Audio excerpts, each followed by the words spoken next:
Okay, see, then we'll move on to the next major topic for the course, which is on optimization.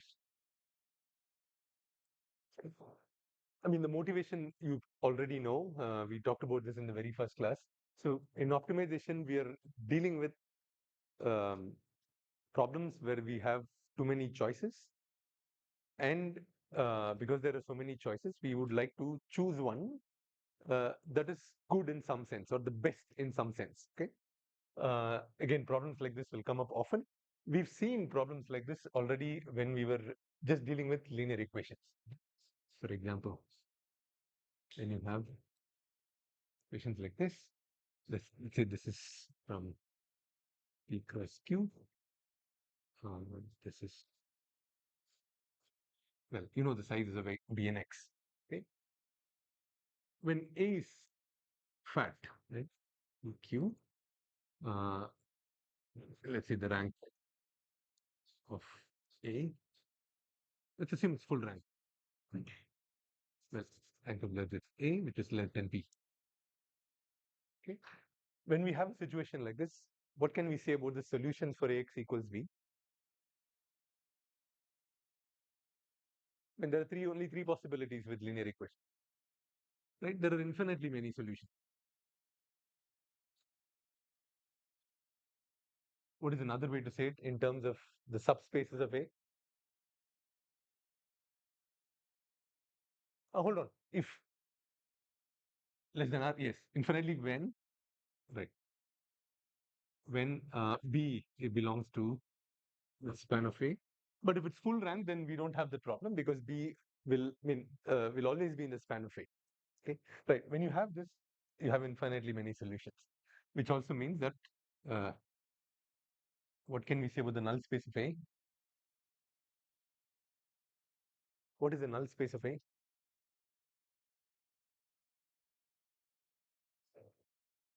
Right, the set of all solutions where X equals 0. This the dimension of this is greater than 0.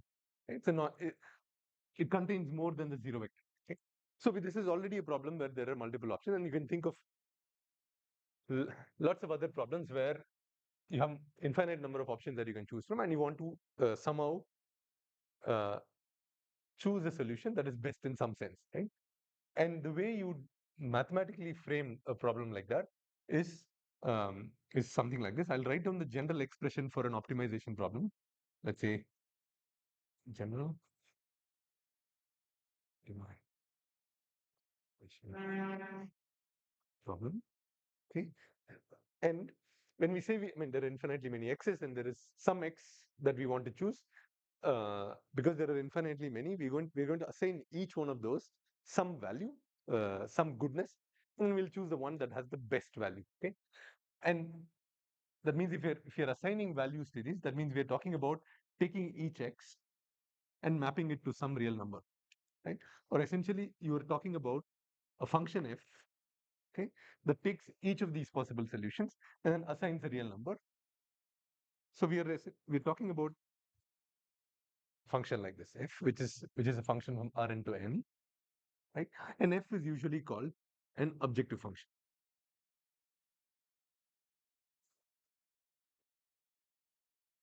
Okay, and if you have our infinitely many possible x's, we have their corresponding goodness values, and we want to choose the x that gives us the lowest value for f of x. That means we want to minimize f over all possible x's. And for now, let's assume our x belongs to all of Rn. Okay. Now you could say, okay, well, if you're talking about goodness, then wouldn't you want to maximize it? Well, that depends on, let's say this is goodness. I could say, actually, I want to maximize how good my solutions are. So that would be a maximization problem, right? But if my, if I have a problem like this, well, this is really my problem. I want to choose X that gives me the best possible X. But a maximization problem can always be expressed as a minimization problem because maximization of f of x is equivalent to minimization of minus f of x. So we'll just choose one convention, and the common convention is that we always only talk about minimization problems. So when you see minimize, problems where you would want to maximize something is already included, because then you simply flip the sign, then a maximization problem becomes a minimization problem, right? So when you have a problem like this, okay, uh, this is what you'd call an unconstrained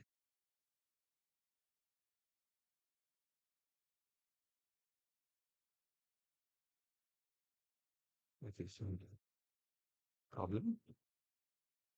It's called unconstrained because the uh, arguments over which you are searching for the best possible x is is the entire is all possible x's coming from Rn. Okay, and whatever value of x that minimizes f of x. Okay, uh, we will usually represent it by x star, and this will be our optimal solution. And this might not be unique. There might be a lot of different x stars that might actually values for x stars that actually minimize your function. Okay, and sometimes you might see people write stuff like this, where they say x star equals arg min x over Rn f of x. Okay, the arg simply says uh, this. Think of this as a function that returns the value of x that minimizes f of x. Okay, the minimum of f of x sometimes is the minimum value attained by f of x, but we want the value of x that gives us the minimum value of f of x. So sometimes you'll see people stick an arg in front, and this essentially means what comes out of this operation is your x star. Okay, right. So this is when you can search over all possible x's, right? But the problem that we saw here, right, that is not really a unconstrained problem, because we don't want to search over all possible x's, but we only want to search for all those x's that will solve this equation, right? That means I cannot choose any x I want, right? For example, let's say I have defined uh, an objective function like this, but my search space is not over all of Rn, right? So here I'd want to minimize f of x, okay? But there are some conditions, okay? And usually those are written as subject to, okay? Uh, well, I'll write down the general form, and then we can g1 x is less than or equal to 0, 0 or equal to 0. This could be one set of conditions. Another set of conditions could be h1 of equal to 0,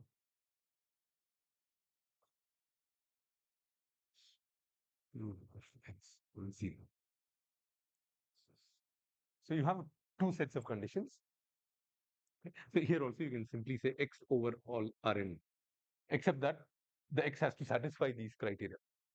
These are called constraint functions, and any uh, optimization problem in this form would be called a constrained optimization problem.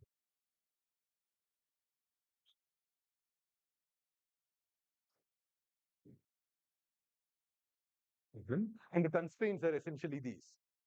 Okay? These are called inequality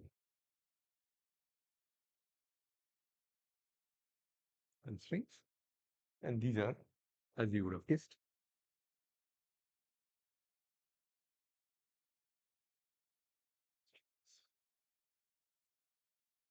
okay. Often, because there are p functions like this, we might replace this by a single vector function. So see, for each one of these, right, gi is a, is a function from Rn to R. Hi is a function from Rn to R. Because we don't want to keep writing this whole thing again and again, we might often write down a vector function g of x. Note that g is also a vector, right? This is simply a column vector of g1 of x, g p x, and g now this vector function, what does it map from to what? This vector R Rn to Rp. See, each of the g is from Rn to R. There are p possible g function. That means it maps from Rn. And similarly, your h would be Rn to Rq. So we will essentially now replace this by. Now, you see me write it like this. Okay. That simply means this is a vector. That's this. This is a zero vector. This simply means that the inequality here holds element wise. That means G1 is less than or equal to 0, G2 is less than or equal to 0, Gp is less than or equal to 0. And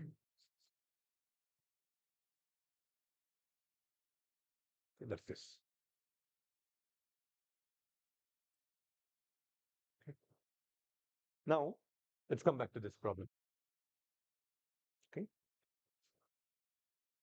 We have an infinitely many possible solutions for this problem if A is fat. Right? Let's say we want to find the x that has the lowest two norm. Okay. So what I'm essentially saying is I'm going to define, well, there are these different possible solutions, x1, x2, right? All of these will solve Ax equals b. And for each of these, I'm saying, okay, I don't want all of these. I want the solution that has the smallest possible length.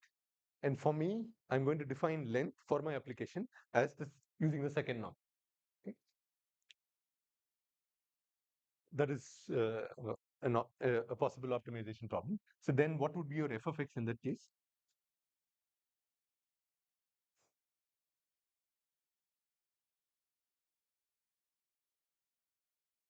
We're searching over all possible solutions for x equals b, and we want the length, we want the solution that has the smallest length as defined by the second norm.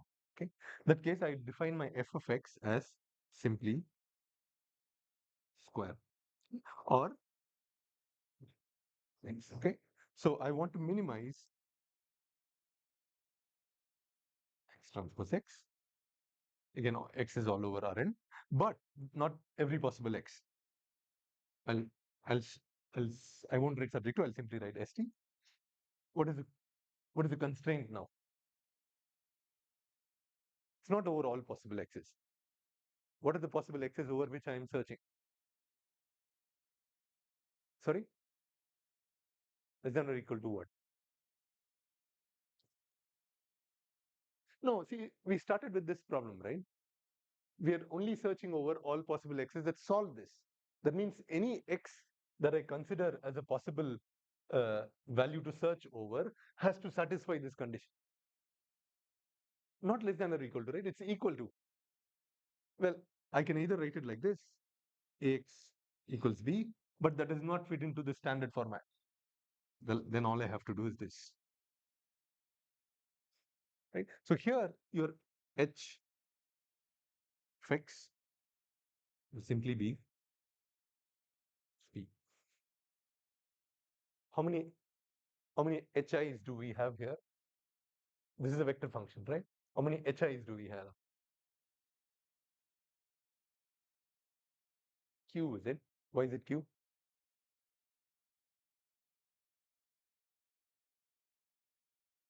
Okay. Okay, I've messed up.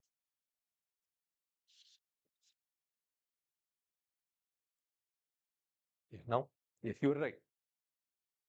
Well, according to this definition, there are Q possible HIs. But in this particular case, where my constraint function is simply Ax minus B,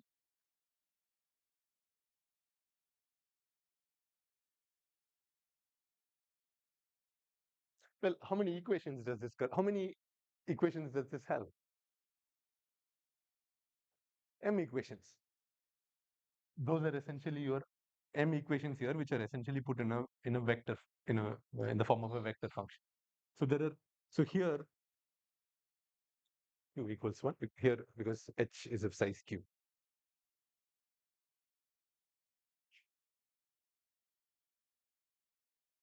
Is that clear? So this problem that we started with, where I'm saying I want to find the solution for which the second norm of x is as small as possible, subject to the fact that it has to satisfy this criteria, would be expressed like this. Okay.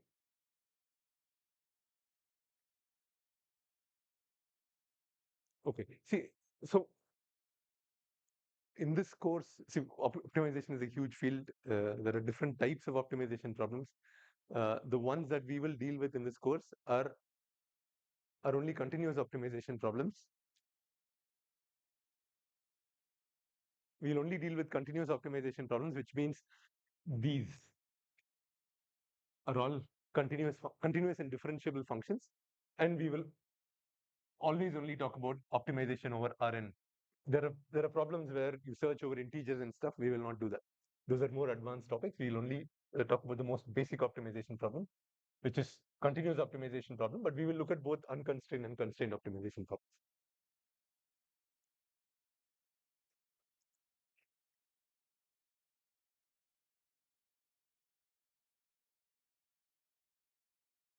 Okay. Let's just do another example. Okay.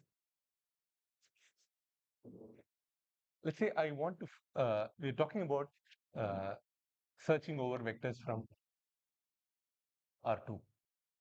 Okay. What I want to do is I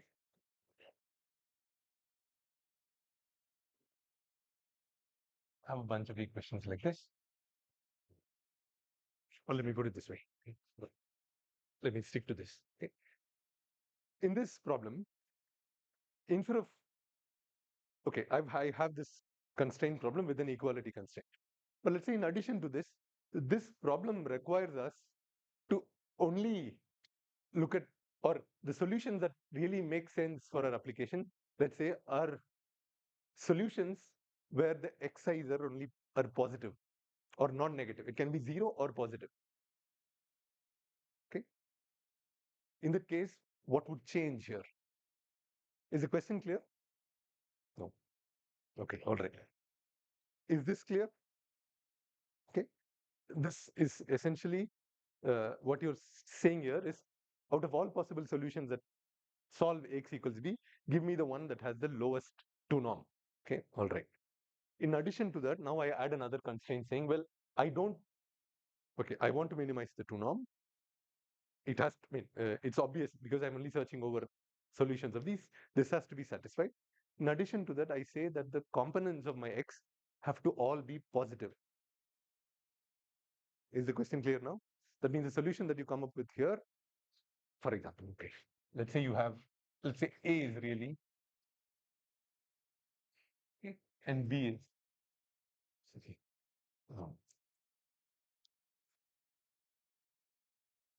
What are some possible x's that will solve this? Well, 1, 0 will solve it. What else will solve it?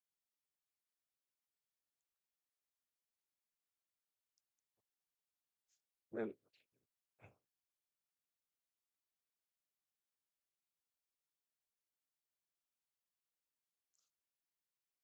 okay.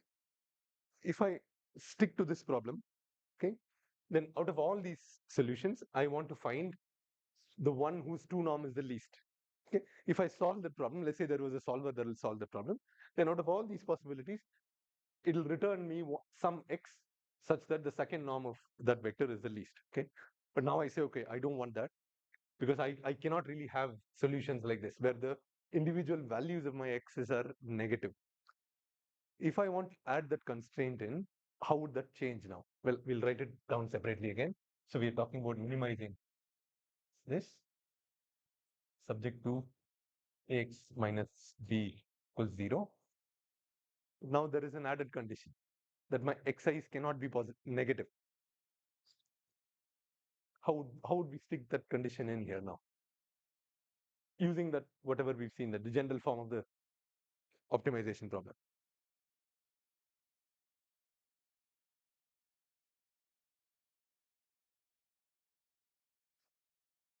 Essentially, what I mean, we essentially have to add this now. I'm simply asking you, what is g of x?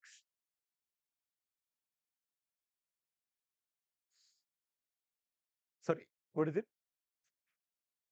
X. Okay, why is it x minus b? The individual values. So, for example, the condition is it's not just this condition that needs to be satisfied. X1 has to be greater than or equal to 0. No, why x? Well, the way the standard form is g of x has to be less than 0. Then you simply say, okay, then minus this has to be. Okay. My g1 of x is simply minus x1. My g2 of x is simply minus x2. Is that clear? Yeah. Okay. So my g1 of x is simply minus x1, x2. And if I stick this in, then I have. Is that clear? All I've done is this requirement that the individual elements have to be non-negative. I've simply defined a function g1 of x, g2 of x, so on and so forth, such that if I write g of x is less than 0, this non-negativity condition is satisfied. That's all. Okay? It's simply a practice of how do I express an optimization problem in that standard form.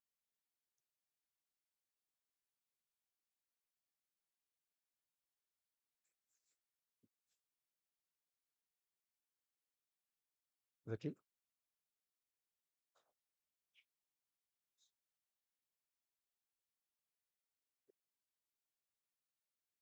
Let's look at maybe one more variation. Maybe in my application, we're still dealing with x equals b. It's not that I don't want, well, what if in the same solution, in the same problem, instead of not wanting non-negative solutions, what if I only wanted negative solutions? How would that change? How would the g's change? Yes. So you simply remove this. Then this will now, yeah, if you now solve this, it will only give you x's where the components are all negative. Okay. What if I have a condition like this?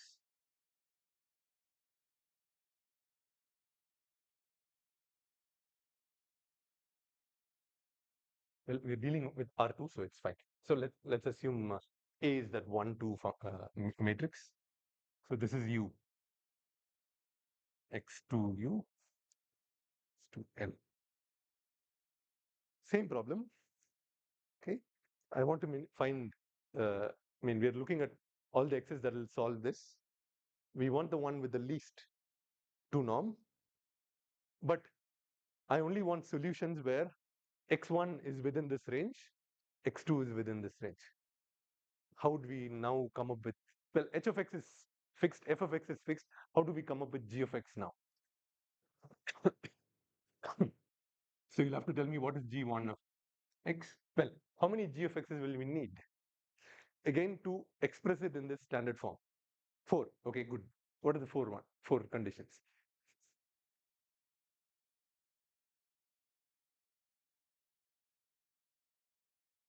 So you'll have to be louder. What is g1 of x?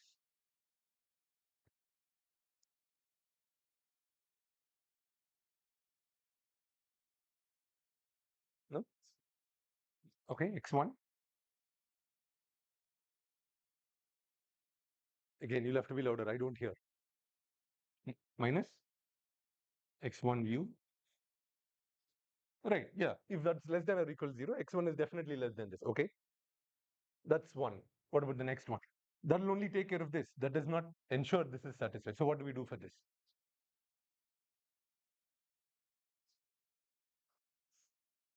Sorry? Oh, okay.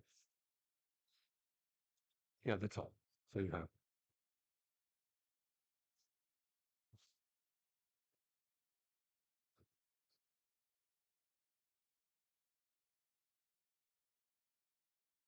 That's all. Right? Now this whole thing becomes my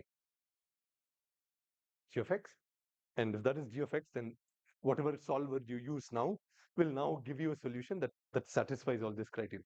See, the reason this is an important exercise to learn to how to express stuff in the standard form is you will never write your own optimization code unless it's highly specialized. You will never write your own optimization code, and most of us will not, because we don't work in optimization. We are unlikely to write specialized optimization code. So people who work in this field have already written solvers that will solve problems in this form, or families of problems that can be expressed in this form. So often what we will have to do is, given a problem, we will have to figure out what is our f of x, what is our g of x and h of x that fits this framework. And once you're able to express this in a standard form, more often than not, there is a solver that is already available, and you simply invoke the solver. You don't write the code that solves it. Okay, so that's why it's important to be able to express this in this standard form. Okay.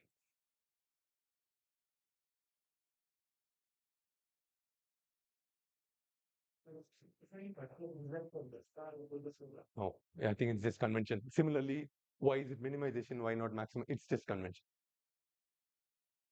I think you will find textbooks that will use the greater than symbol, but it, the point is, one of those frameworks can be converted into the other. So, for example, if you had something where this was max, which is greater than or equal to 0, you can convert it. Or if somebody had even slightly different, let's say, uh, vector k and vector l, this also you can convert into the standard form.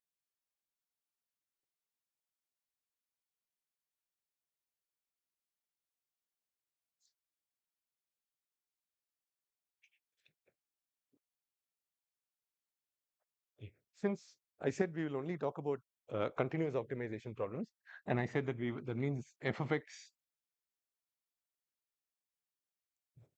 g of x, and h of x are, for most cases, we'll only deal with continuous differentiable functions. We'll look at what that means. Even though most of you might be familiar with this, we'll simply just brush up. Okay. And a lot of, at least in continuous optimization, a lot of ideas from mathematical analysis is used, which is essentially results from real analysis, study of real numbers, continuous functions, and all that. One of those ideas is this idea of a sequence. Okay. When we say a sequence of real numbers, right, we're simply talking about a function that maps the natural numbers to a real number. Okay. We are essentially talking about a set of real numbers like this: x1, x2, xk, and so on and so forth. Okay.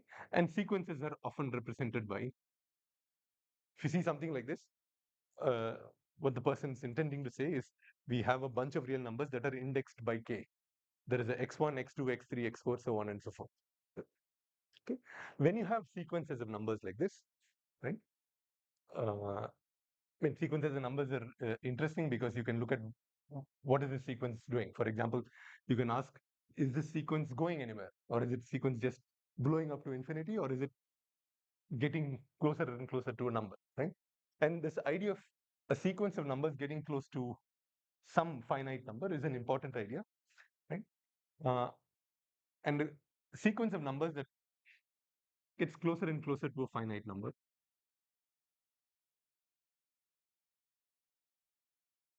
is called a convergent sequence.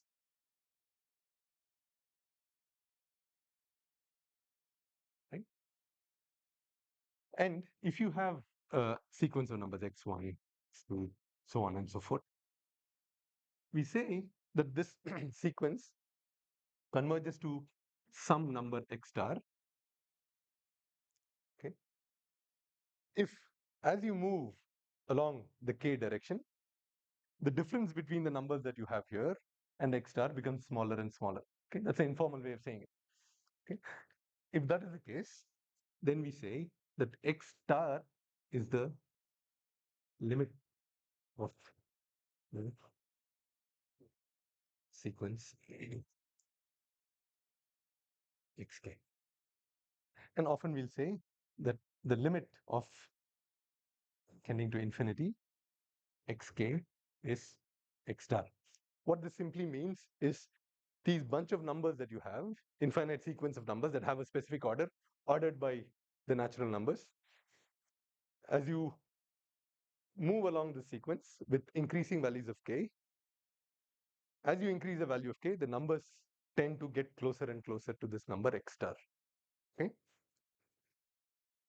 Okay? This is an important and useful idea because you rely on this concept of limit of sequences of numbers for uh, rigorously defining what is a derivative, okay, or what is a continuous function. What do we mean by a function being continuous? Okay? Let's look at some examples. Right? Let's say the sequence of numbers we have is simply this. x1 is 1, x2 is 1, so on and so forth. What is the limit of the sequence?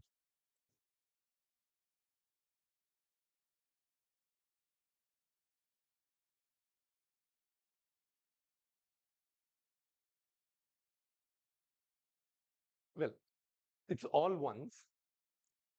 If I traverse this list starting from 1 all with increasing values of k, as I move towards this, it looks like the numbers are all constantly 1. That means they're all tending towards 1.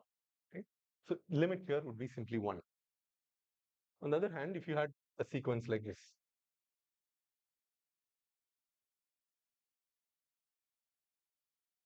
what would be the numbers of the sequence? What would be x1? So one is half, square, cube, and then the kth term would be, sorry, and so on. What are these tending towards? 0, because a real number less than 1, well, absolute value less than 1 raised to a power that's increasing will, so this here limit be 0. All right.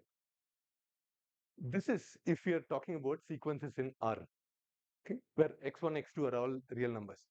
But since we are going to be dealing with functions in Rn, or we do deal with entries from Rn, it turns out you can similarly define a sequence in Rn as well. Okay. So if you're talking about sequences in Rn, a sequence in Rn is simply another function that maps a bunch of natural numbers to a number in Rn, where your x1 is a vector from Rn, x2 is a vector from Rn, and xk is a vector from Rn. Okay. Here also you can talk about the idea of a convergent sequence. That means all these vectors seem as if they are moving towards a specific finite vector, x star, and we say x star is the limit if it's a convergent sequence. K x k. Okay. Well, earlier when I said these numbers get closer and closer to x star, what I really meant was xk minus x star, the absolute value of the difference becomes smaller and smaller as I increase the value of k. This is in R, and this is a measure of distance in R. But when we're dealing with Rn, when we say x star is the limit of xk, what we're talking about is that this, any norm, doesn't matter. As long as this is a valid norm that satisfies those three properties, you can compute the distance between 2 points, this point x star and any element in the sequence. As long as this number gets smaller and smaller as you increase k, then this is a valid statement. You can say that xk, the limit of xk is x star. Okay.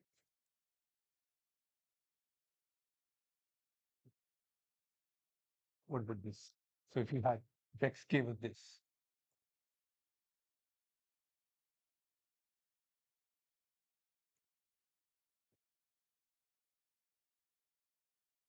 if this was your sequence of vectors, what would be the limit of this?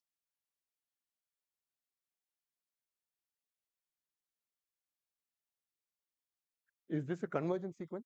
Does it converge towards a finite number? Well, it does not, because if you look at the first element, right? The first number is 2, 4, 8, 16, so it blows up. So this is not really a convergent sequence. But what about this? Is this a convergent sequence? It is a convergent sequence. And what is the limit of this? Not 1, no? It is a vector. X star is a vector. It's 1. Okay, because this term tends to 0, so you're essentially this. Okay, all right. Now this, as I said, this idea is important because now this is useful for defining what do we mean by because I said here we're only going to be talking about functions that are continuous. What do we mean by a continuous function? What is a continuous function? Let's define. Let's say we are only dealing with functions from R to R. What do we mean by a continuous function?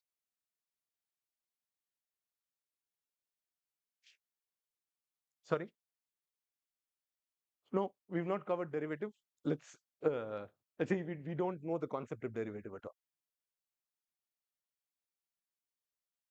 Sorry, input and output is the same. Does that mean f of x equals x? No? So same.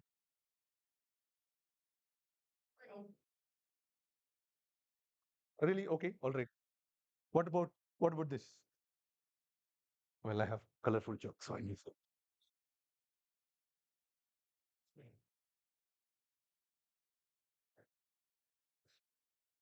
What about this? I've defined f of x to be like this.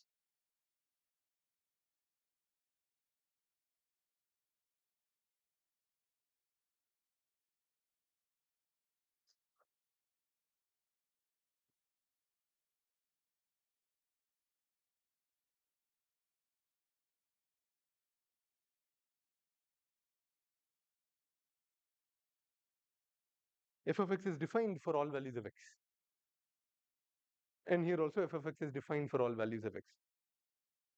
Are both the functions continuous? Why not? Why not? Yes. There is a sudden jump. So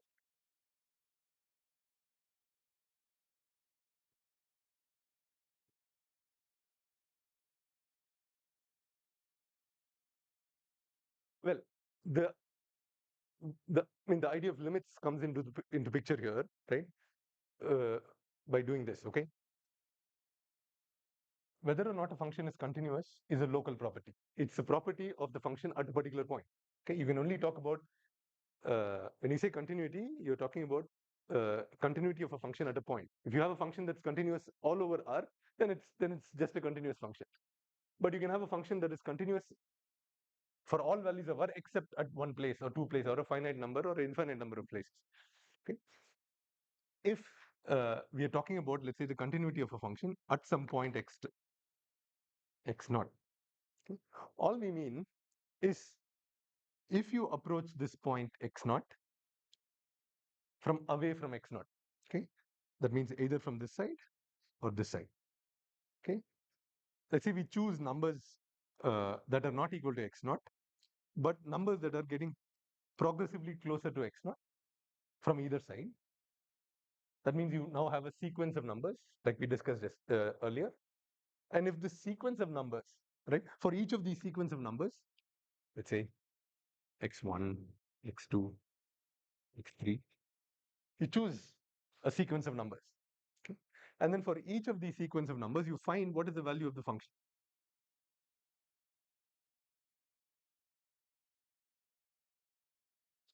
This is a sequence of numbers. And this sequence is chosen such that the limit of this sequence is x naught. Okay? Because I get, as I move in this direction, I get progressively closer and closer to x naught. But I never reach there. It's always getting just a little bit more closer. So this is a sequence of numbers, and the limit of this sequence of numbers is x naught. Okay. It's k equals x naught. Now, if I find the value of the function at each of these x values for this sequence, I get another sequence of numbers. Okay, and if this sequence of numbers is equal, let's say this sequence of numbers is a convergent sequence, and the limit of that convergent sequence is f of x naught, then you say that the function is continuous. That essentially means that as I approach x naught, the corresponding function values also approach the value of the function at x naught. There is no surprise waiting for me at x naught. For example, if I'm here, if I approach this function from this side, the numbers become progressively closer to 0, but the corresponding function values are all 0. That means the limit of the sequence is 0. But once I reach x equals 0, the value of the function is 1. It's not 0. Okay, that's why this is discontinuous, at least at x equals 0. Everywhere else, at least the way I've drawn, or the way I've defined it, it's continuous. Whereas here, you will never have that problem. No matter what point you choose, if you slowly approach this point from either direction, you don't have a surprise at x naught. Okay, that's what it means. Okay? So that's what is a continuous function. What about this?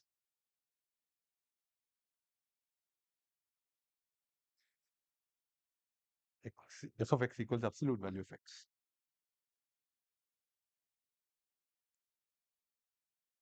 Is it a continuous function?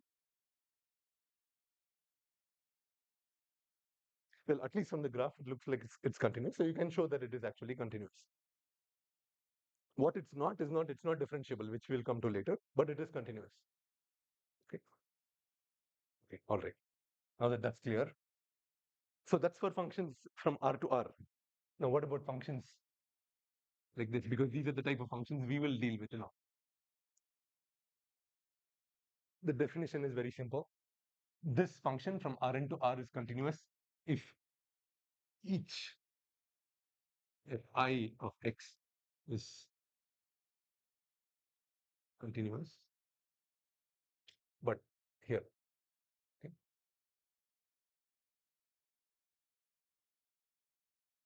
What did I say? No, sorry. It's not what I meant.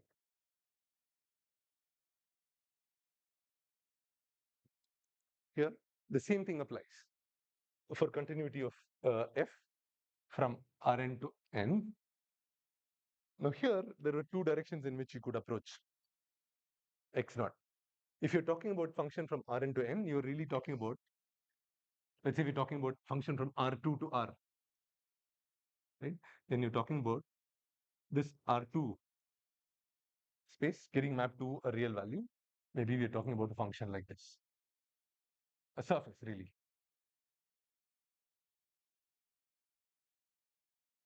Simply your question.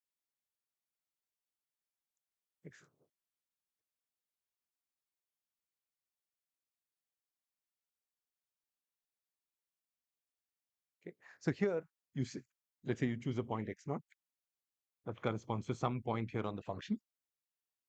You say the function is continuous at this point if no matter which direction you approach it from, right?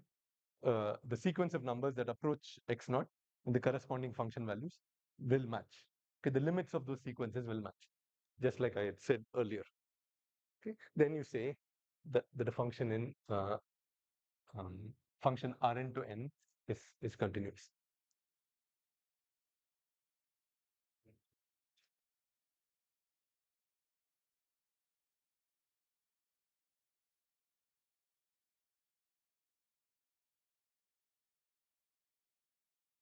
Okay, I hope that's clear. That brings us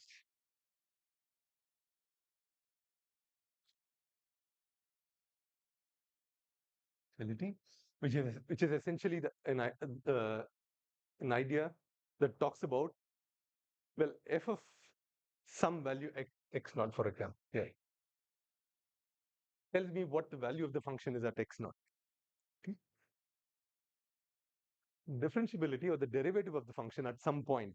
Differentiability is also a local property. a function is either differentiable or not differentiable at a particular point. Okay. The derivative of function simply tells you how does the function of value of the function change at a particular point. Value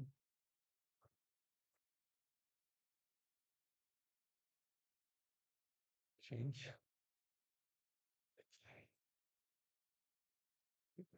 Now let's say we are still talking about R.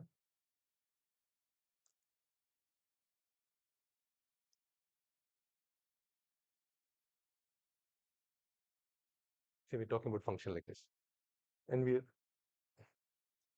the way I've drawn the graph, at least it looks like it's a continuous function. Okay, because there is no break in the graph that I've drawn. See, this is x naught. Now I choose another point.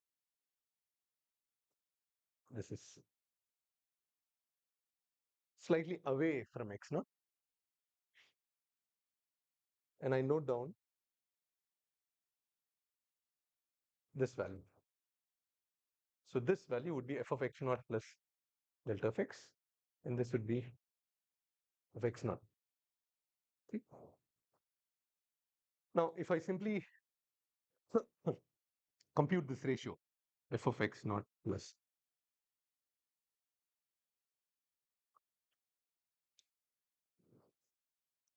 which is essentially x plus del x minus x naught, which is simply del x. If I compute this ratio, right, this in some sense tells me how fast the function is changing at around this point, right? Well, then you could ask, well, why did you choose it here? Why not choose it here, right? Yeah, if I had chosen my del x to be this big, then I'd get a slightly different value. Okay, so it looks like how fast my function changes at a particular point x naught depends on this del x. But what if we choose smaller and smaller values of del x so that we really want to know how does it behave locally here, right? That means we want to keep reducing this number del x, but the problem is if we keep reducing this number, this difference is probably also going to go down. That means you're eventually going to run into this problem. Okay. And this is where again limits save us. Well, you say derivative, you don't compute the derivative of a function like this. You take del x, okay, and you now generate a sequence of numbers, okay, uh, sequence of del x that becomes progressively close to 0. And for each of those sequences, you compute this ratio. Okay, see, as long as x naught del x is not 0, the denominator is always non-zero, right? So you compute this ratio, and the limit of the sequence of ratios is essentially your derivative. So the limit of 0, this is what is defined as the derivative of the function, and the derivative of a function exists if the following three conditions are satisfied. If f of x is continuous at x naught, the derivative at x naught. Okay. 2, the derivative is finite.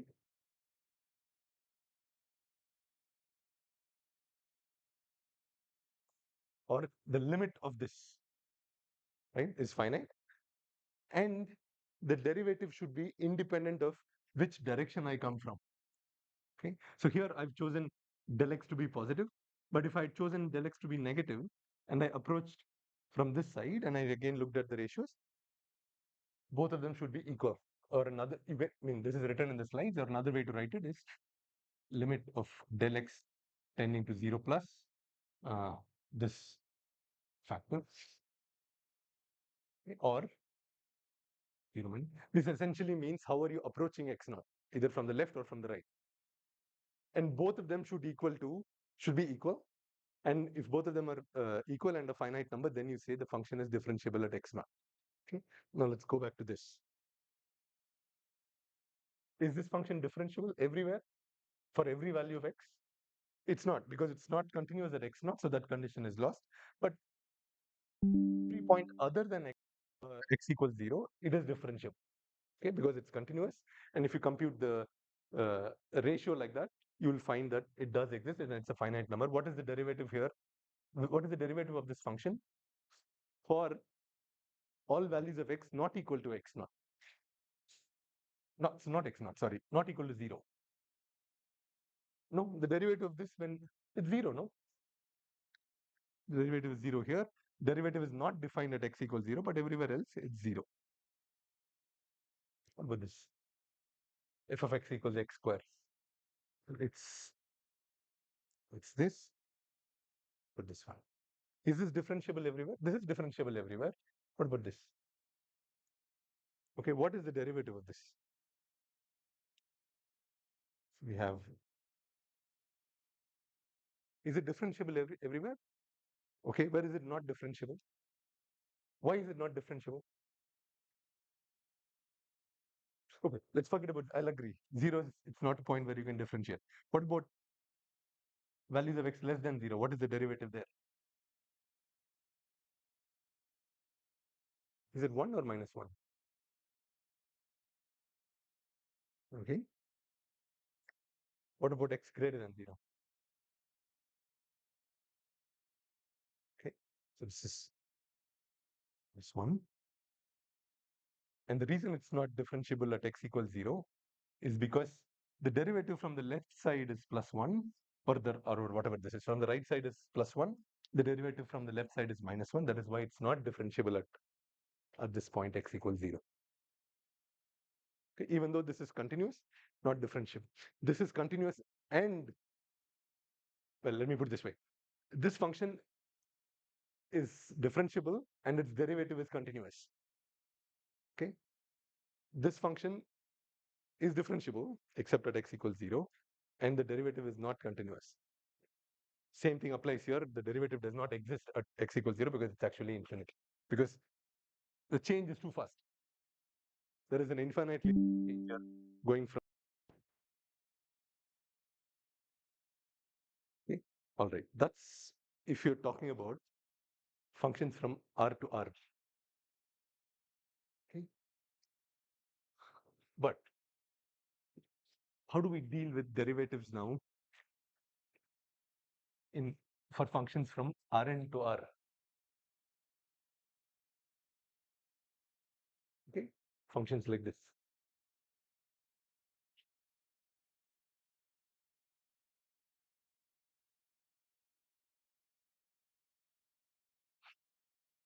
Okay. I'll simply give the definition and then we look at the intuition behind the definition. Right? Now you have function of Rn R. Okay. One way to talk about the derivative of this function, right, is to talk about the partial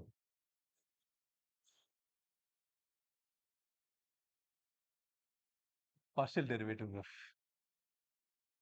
f of x.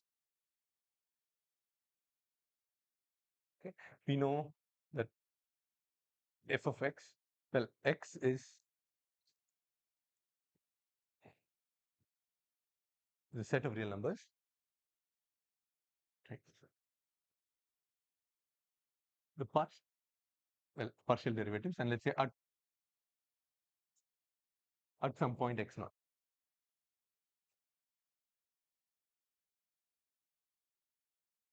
Okay, the idea of partial derivatives is fairly simple.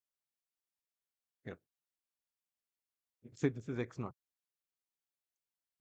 And like we did earlier, we said, well, we can compute the derivative of the function at x naught by simply approaching x naught from different directions and then computing this ratio and looking at the limit of this ratio. The problem here is there are infinitely many directions you can come in from. There were only two there. And the condition was no matter which direction you come in from, it has to be the same. The ratio of those or the limit of these ratios have to be the same. Only then you have, you can say that the function is differentiable there. Here there are infinitely many directions. Okay. So instead of talking about I mean, one way to simplify this is say, okay, we first look at the derivatives along the directions x1 and x2.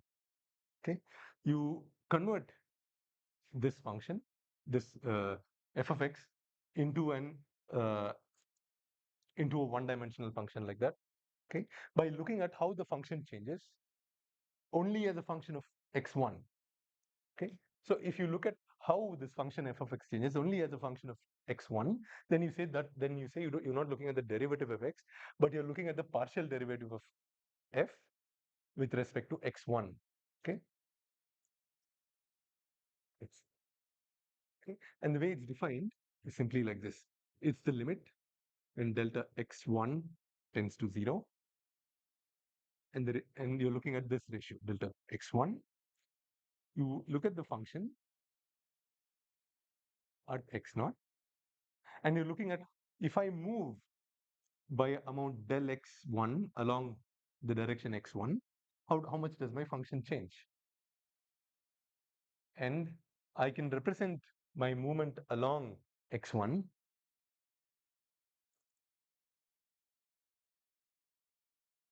like this. Delta x is a real number multiplied by the vector e1, the unit vector, the first unit vector.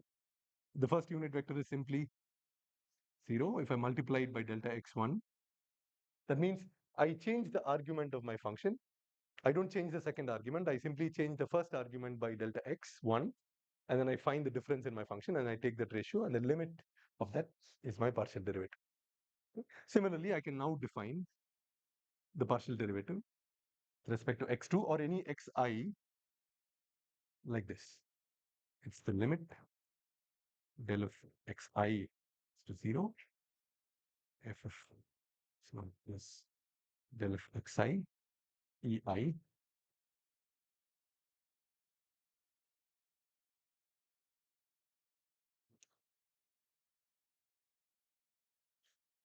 See, the idea matters more than the math that I'm writing down. So you should know what a partial derivative is, even if you don't remember. I mean, you can't write this yourself. Partial derivative is how much does my function change if I move in along one of the uh, unit axes. Okay, the rate of change of my function if I move along only one of the axes, one of the unit axes. Okay. So now, so that means if you have a function from Rn to R, you have a, how many partial derivatives do you have? There are n partial derivatives.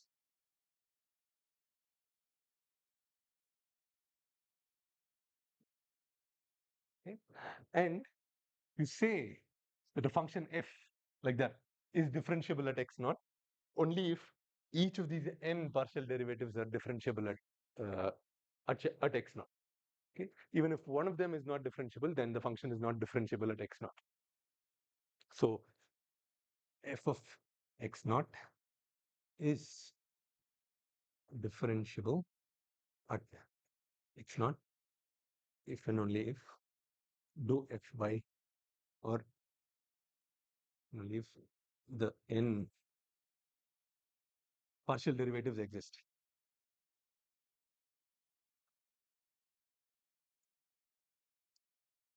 And the existence of the partial derivatives simply comes from this for functions that map R to R.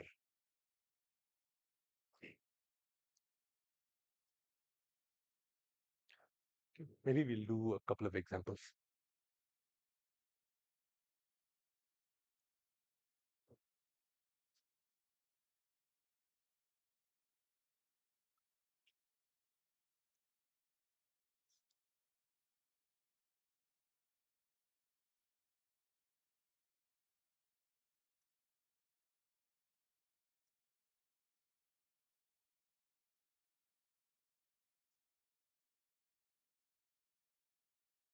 What are the two? Well, this is from R2 to R.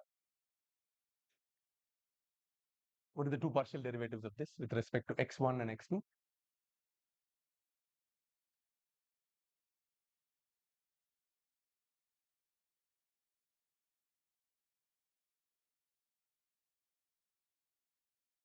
sorry, this is x2.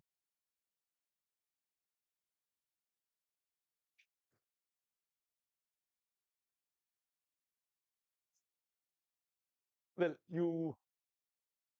so the way you compute the partial derivative is you take this, you consider every other term other than x1 as constant, and then simply apply the regular rule for differentiation. So that will be plus 4x square, is it? Well, x2 is constant with respect, when you're doing a partial derivative, as far as you're concerned, x2 is constant.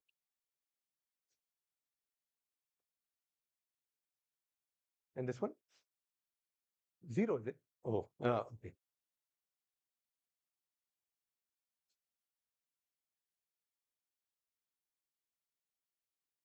Okay. Now again, the partial derivatives will depend on x1 and x2. They might be different at different values of x1 and x2, and that's what you find here. So the partial derivative of this at 0, 0 would simply be 2 and 0. Okay, because, well, at x1 is 0, x2 is 0. So 2 minus 3 x2, x2 is 0. So 2, 8x2 minus 3x1, it's 0. Okay. But here is the interesting thing, right? When we are talking about functions mapping from R to R, the derivative was a scalar. But when we are talking about functions from Rn to R, there isn't one single derivative, but in fact, we have to deal with these n partial derivatives. Okay. And it turns out that these n partial derivatives, because these are n numbers, n real numbers, that means if you stack them up in as a set of n numbers, those are numbers that belong to Rn, right? So if you stack your, let's say, well, I stack them like this.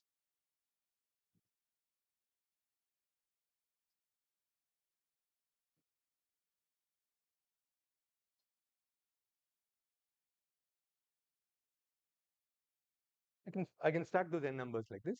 Then I get a column vector. Okay. In fact, this belongs to Rn. Okay. So it looks like these n partial derivatives, if I have a function like this and I compute those n partial derivatives, they actually tell me something. They're actually telling me some direction with some magnitude. Okay. Because this is another vector in Rn. Okay. And there is a convention as to how, well, there are n numbers. I could have written it as a row vector or a column vector. Okay.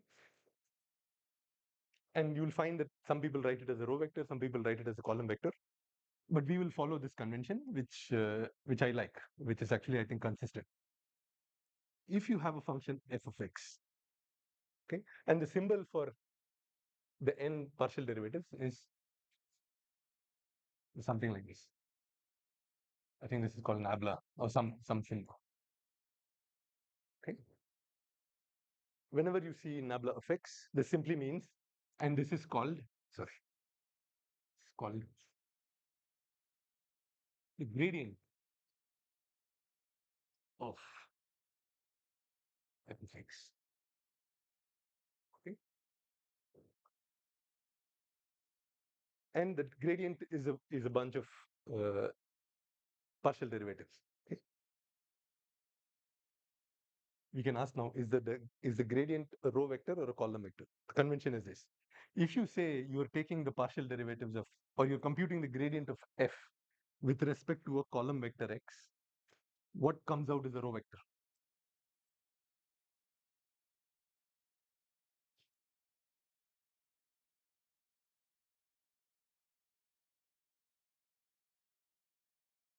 What comes out is a row vector.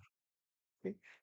But if you say you're computing the gradient with respect to a row vector, then what comes out is a column vector. Well, the transpose of this. Okay, we are defining this convention because this has some nice properties. That's all.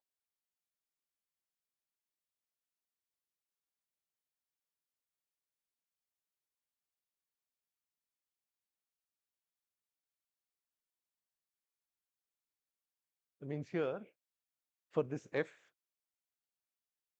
well, I shouldn't have deleted it.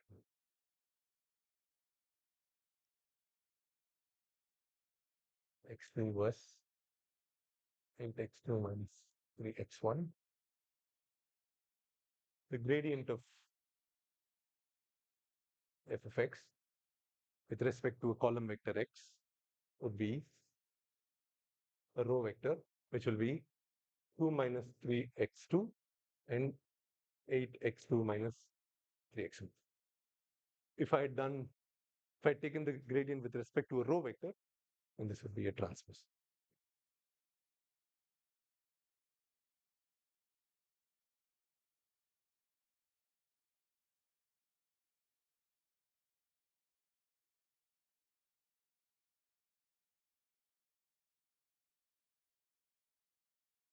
Okay. We've talked about functions like this. What if we have functions like this? We will, in fact, when we are framing our problem, we did come across functions like this. Vector of functions from Rn to Q. That means that h of x is like this.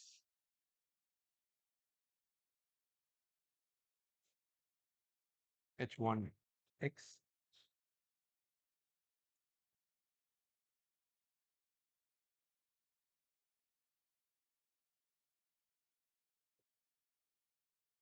what will happen now if I take this and I compute the gradient of this h of x, okay,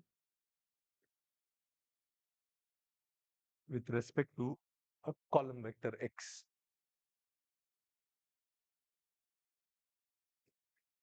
Well, the definition of this operation is that you simply apply the gradient to each of these individual functions. Each of these individual functions is a function like f, which is a scalar. If you're taking the gradient with respect to a column vector, you get a row vector, right? That means what you get is this.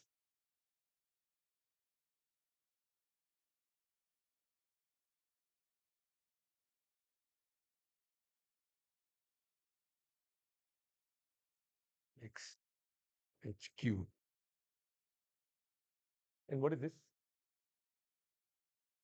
What shape is this?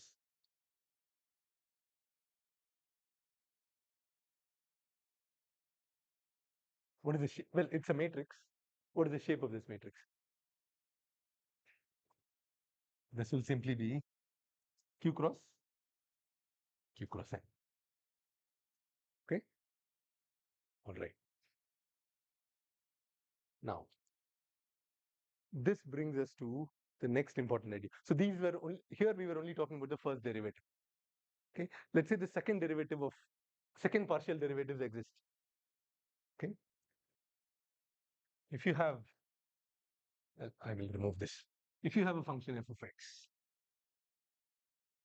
okay? Again, Rn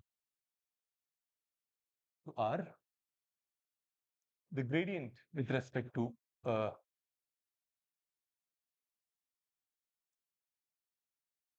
no, let's just say column vector for x. Okay. This belongs to Rn.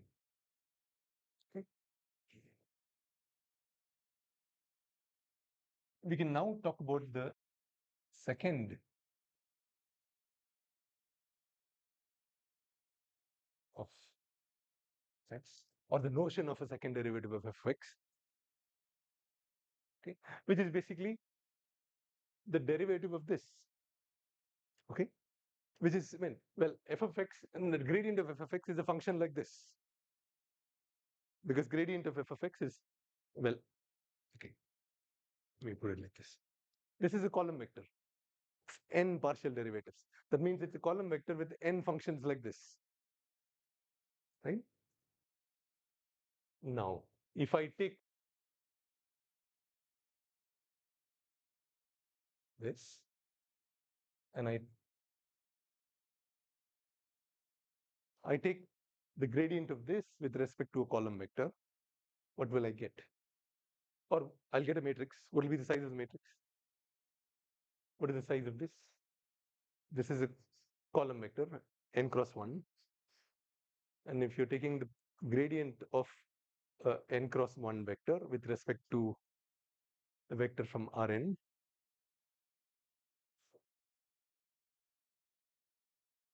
you will get a n cross n matrix. Okay, and it turns out that this matrix has a lot of use, and it's called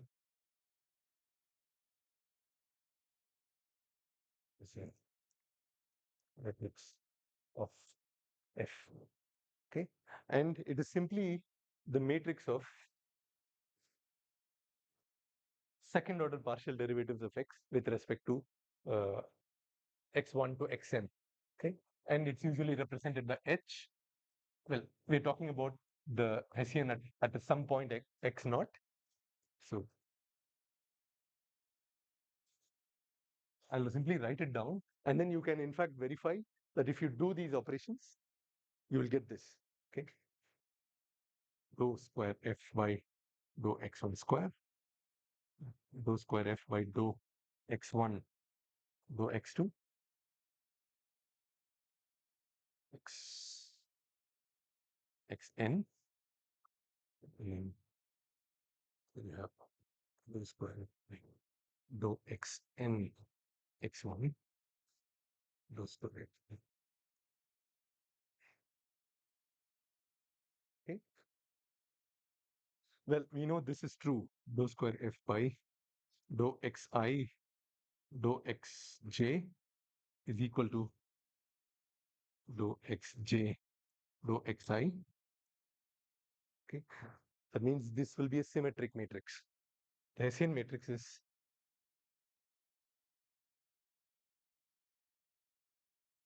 no matter what function f you have, this will always be a symmetric matrix.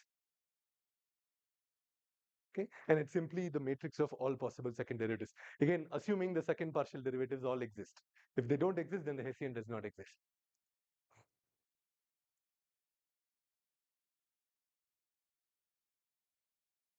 And it turns out for a lot of continuous optimization, the gradient and the Hessian play an important role. Okay. I'll conclude today's class by simply uh, talking about a couple of things about the gradient. Okay. Well, before that, I'll remove this.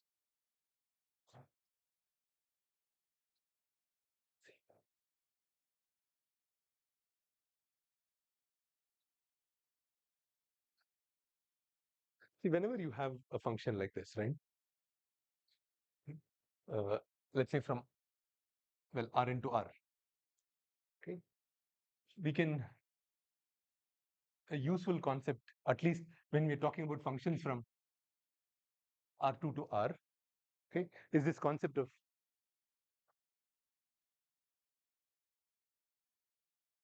level sets. Okay, the idea is very simple. Level sets is simply set of all points. Okay, okay, let me put this. The level set of f of x at the level c, some real number, is simply set of all x's such that so okay, set of all points for which f of x is c. Okay, now let's see what that means. And in R2, if you're talking about functions from R2 to R, the level sets would be curves in R2. If you're talking about R3 to R, then you're talking about surfaces in R3.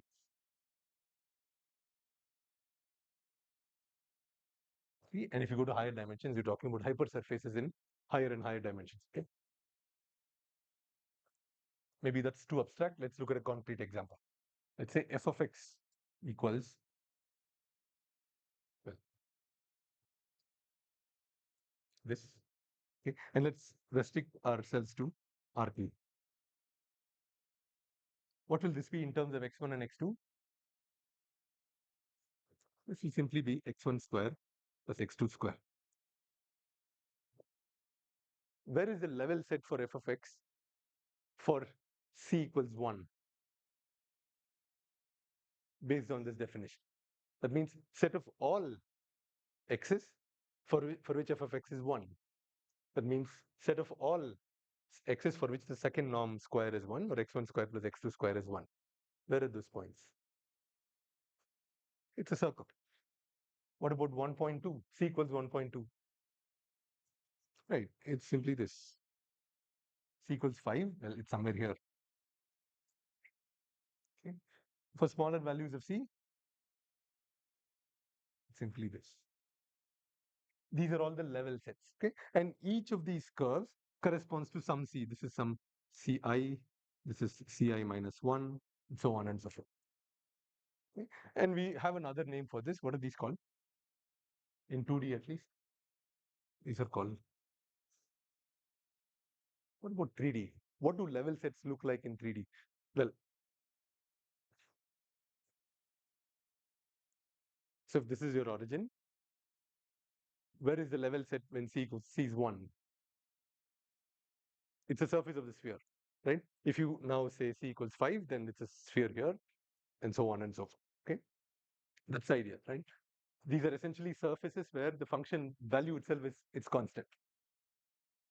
It's an important idea because if you're talking about optimizing f of x, right? Okay, if you move along a level set, you're not changing the value of the function. So you don't get to minimize or maximize the function. You have to jump between level sets if you want to reduce the value of f of x or increase the value of f of x. Right? So level sets are important.